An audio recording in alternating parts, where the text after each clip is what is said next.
My name is Mike Charles Nahunu. My earliest memories started when I first started walking to school. I went to Martin Luther King. My mom used to drive us to school, and then one day I was like, hey, Mom, I think I could walk to school. And being a crazy Jamaican mom she is, she was like, okay. Next day, I was walking to school. So my main point of reference was the Hartford Public Library that's still there today. So that's how when I was walking down Albany Avenue, and I would walk to the Albany branch and then take that right either before it or after it, depending on the scenery. And that's kind of my earliest experience. And I probably must have been like 6 or 7 years old. It's a symbol, it's a symbol of power, if I would say, because they say knowledge is power. I would definitely say that I learned more from my failures. I actually feel like failures are successes in a way, because at least you would know what not to do. And success is about doing things that are repeatable. So the more repeatable good actions you take, the better route to your success that you have. So the failures, you embrace them. As hard as it is, you have to embrace them, because you don't have no choice but to embrace them if you really truly want success. I would definitely say failures is what really makes me who I am, and I think most successful people, or even more successful than me, would agree. So the role that reading played for me, I would say, is everything. The two tools my mom trained me was the Bible and the dictionary. So I've always been raised to know the value of reading, the value of words, and the value of books. And, people of our ethnicity, we weren't really privy to having a love for reading, but I was fortunate to have a love for reading because of the knowledge I would need to get from it. So it was not so much that I loved reading per se, but if I wanted to get information, I have to read to get that information. More so when I got older is when I embraced it, but that's what the role it played for me. My mom, she would always go to the library to get information, especially for legal information, right? Because you didn't really have lawyers and things like that, especially we couldn't really afford lawyers. So she would go to the library and stay there all day if necessary.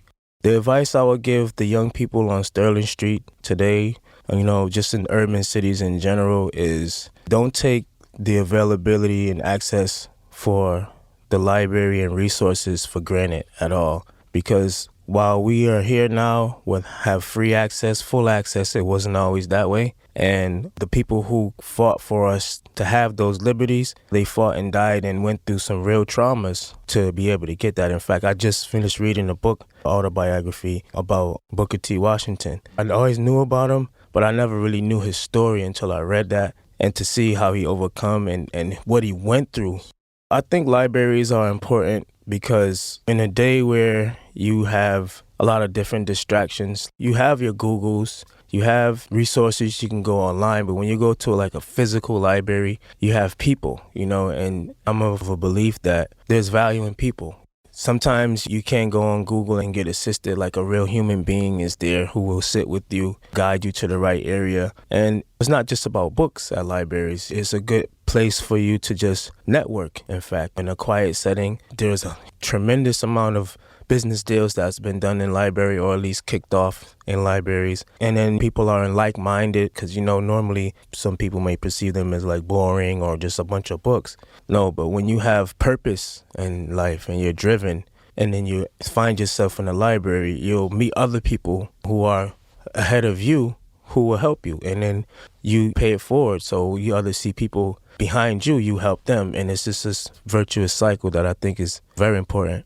The main thing that Hartford Public Library turning 250 years old means to me, it just shows its importance. Because if something was invaluable, it would be destroyed. Something else would take place to serve as a replacement or an alternative to a library. So it just shows you how the people that matter think it's important. And so for it to exist for so long, and I clearly would see another 250 years as well, because it's a resource. In a data age, information is critical. I love this initiative that we want to bring awareness to its importance to all people and be an influence. That's what it means to me. Libraries are undervalued. because there are so much distractions now, especially in this digital age. It's like almost a second home, or it could serve as a second home, at least for some families. I know my kids, every week we go to the library, spend at least 2 hours. And I just feel like the more people can kind of see the library as an alternative, and a lot of libraries now, they do activities tailored for children, tailored for all ages. They do different seminars, they do gatherings. I mean, it's the ultimate place. I don't know how life would be without a library, honestly. For me, you have church, you got a library. If it weren't for libraries, I'd probably be just kind of detached from the world, especially now. You have the smartphones, you get access to stuff you shouldn't have access to. And the younger it is, my kids showing me how to use the phone. You won't really have a foundation, or at least something to ground you, keep you grounded. And then you can just get caught up. You just get in trouble, ultimately. And the reason why people don't really see or acknowledge its importance is just maybe it comes back to the home. Like I gave an example, my mom, she trained us to see the value of it. So I'm definitely blessed in that sense, because nowadays I'm a rat when it comes to getting information. They have the digital and you have the physical. And I'm of the belief that it shouldn't be replaced completely with digital. You should still have that physical connection, that people-to-people connection in a post-COVID world.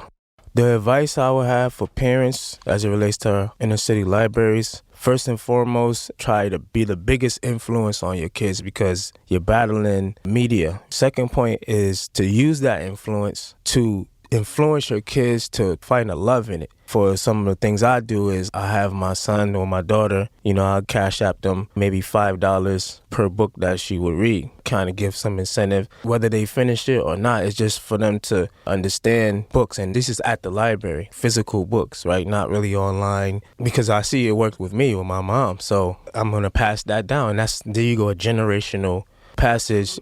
First and foremost, credit to the library now, because they're doing something right. They have for 250 years. Times are always changing. So staying in touch with what the kids are interested in so you can attract them. I'll say definitely keep staff that is youthful. They say a little child shall lead the way. So once you have youth on your staff, I think that they will kind of drive when it comes to innovation. And you know how hierarchical structures are. It's hard to change it like a speedboat versus a ship, but to just be very open when it comes to innovation, embrace some of these ideas, and then try to mesh it together. By giving it that approach, you will stay relevant. Young people get bored easy. You'll be surprised that a lot of these urban problems could be curtailed by just having something that they do to distract them from their distractions. I think the staff really investing in good people who truly loves people, especially children. It's simple, but is important. You're talking about humanity, you're talking about saving lives, but there's a lot of different solutions that get tossed around. A lot of it talks about investments, and if you want to really take some, especially public funds, you can definitely prioritize libraries. But we would need to articulate the value to these stakeholders and these investors to know, okay, with detail, we have 250 years of data that you can leverage. It's not easy, but it's definitely possible. If you do the poll right now and just ask any random person on the street, they're all going to be like, oh, it's important. And if you do that same poll, even if it's anonymous with elected officials, they're all going to say it's important. But then there's that gap of knowing it's important and then doing something about it. That gray area is where we got to kind of really dig in and use a stronger microscope. Since we're on the topic of libraries, there's a lot of music business books that they can start reading. Part of the reason why me and my partner, Keandre Gillespie, Paper Boys, why we were ahead of our time is because we understood the value of books. We used to read certain books that gave us knowledge on how to move. We had a hidden meaning behind Paper Boys. Paper Boys meaning paper, get your diploma paper. It was bigger than just fiat currency, which is paper. I think kids that want to be artists should definitely embrace knowledge and then learn, in a sense, how to do things on their own. Learn how to hire people, for example. I would definitely say that you are somebody who's important as a figurehead and a fixture because you're a product of this environment. everyone knows or will know eventually your story, and you're living your story and your dream out on TV. So people that see that, the respect you get on all levels, from the ground floor to the top floor, and being where you're from and seeing you fixed in the library system, I think that's powerful and is an example of likely why we're approaching 250 years. The key word that you say in there that I think we could land on is legacy. Legacy is something that should be cherished more. 250 years, that's legacy, and we all leaving a legacy. Thank you for listening to 250 Stories, a production of HPL Studios at Hartford Public Library. This episode was written and produced by Christopher T. Brown, sound by Sam Sigmund, edited by Faith Lucas, and with photography and graphic design support from Hartford Public Library's communications team and the Hartford History Center. For more information on this project, visit www.hplstudios.hplct.org. New episodes release every Tuesday, so subscribe to stay tuned.